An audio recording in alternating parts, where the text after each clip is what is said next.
bir balık oynayıp duruyor burada.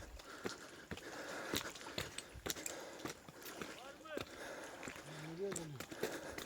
Bakacaksın şimdi oraya. Takmaz. Çek şöyle o. Gel gitme oraya.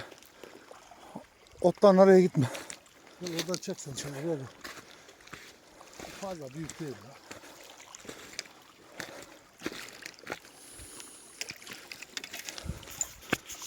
Takma lan oraya.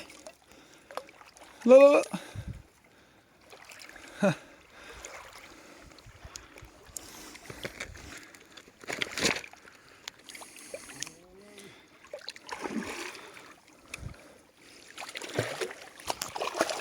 Ama. Kuvvetli balığı var lan. Değil mi? Evet. Gergin tut da o. Böyle anca 1,5 kilo gelir. 1,5 kilo anca evet. Standart. Lan dolaştırma dur.